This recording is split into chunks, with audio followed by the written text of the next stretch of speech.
بسم اللہ الرحمن الرحیم۔ چینل میں آنے والے سب ناظرین کو خوش آمدید۔ سب ناظرین سے درخواست ہے آپ ہمارے چینل کو سبسکرائب لازمی۔ اللہ تعالیٰ اپنے جن بندوں سے پیار فرماتے ہیں ان کی نشانیاں نبی کریم صلی اللہ علیہ وآلہ وسلم نے ذکر فرما دی ہیں۔ اسی طرح نبی کریم صلی اللہ علیہ وآلہ وسلم نے اللہ تعالیٰ کے مبعوث ناپسندیدہ بندوں کی علامات بھی ذکر فرما دی ہیں تاکہ انسان اپنے آپ کو ان برے اوصاف سے بچائے۔ حضرت ابو ذر غفاری رضی اللہ تعالیٰ عنہ سے روایت ہے کہ نبی کریم صلی اللہ علیہ وآلہ وسلم نے فرمایا، 3 طرح کے لوگوں سے اللہ تعالیٰ محبت جبکہ باقی 3 طرح کے لوگوں سے اللہ تعالیٰ نفرت فرماتے ہیں۔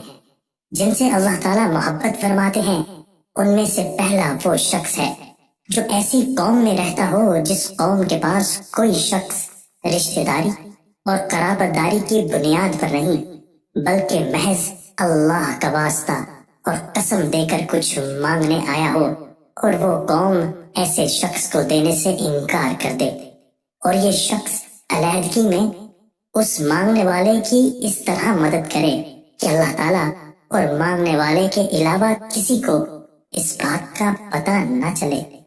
دوسرا وہ شخص جو کسی ایسے قافلے میں شریک سفر ہو کہ وہ قافلے والے سفر کی تھکاوٹ کی وجہ سے رات کو سو جائیں، اور یہ شخص اللہ کی طرف متوجہ ہو کر آہوزاری اور کلام اللہ کی تلاوت میں مشغول ہو جائے۔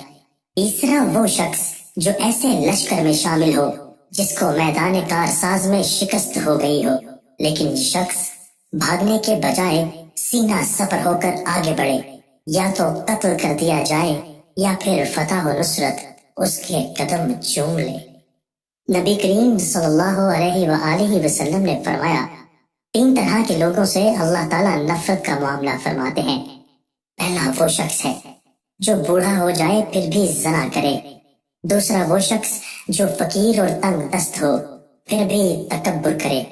اور تیسرا وہ شخص جو مالدار ہو لیکن دوسروں پر ظلم کرے۔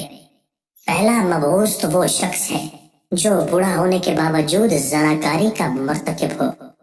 دوسرا مبعوث وہ بندہ ہے جو تنگ دست ہو پھر بھی تکبر کرے۔ قرآن و سنت میں متکبر شخص کے بارے میں بہت سخت وعیدیں مذکور ہیں۔ تکبر کرنا ویسے ہی بہت بڑا گناہ ہے، لیکن ایسا شخص جس کے پاس اسباب تکبر بھی نہیں وہ بھی تکبر کرے تو اللہ رب العزت کی نگاہ میں قابل نفرت بن جاتا ہے۔ حضرت عبداللہ بن مسعود رضی اللہ تعالیٰ عنہ سے روایت ہے کہ رسول اللہ صلی اللہ علیہ وآلہ وسلم نے فرمایا، مفہوم وہ بندہ جنت میں داخل نہیں ہوگا جس کے دل میں رائی کے دانے کے برابر تکبر ہوگا۔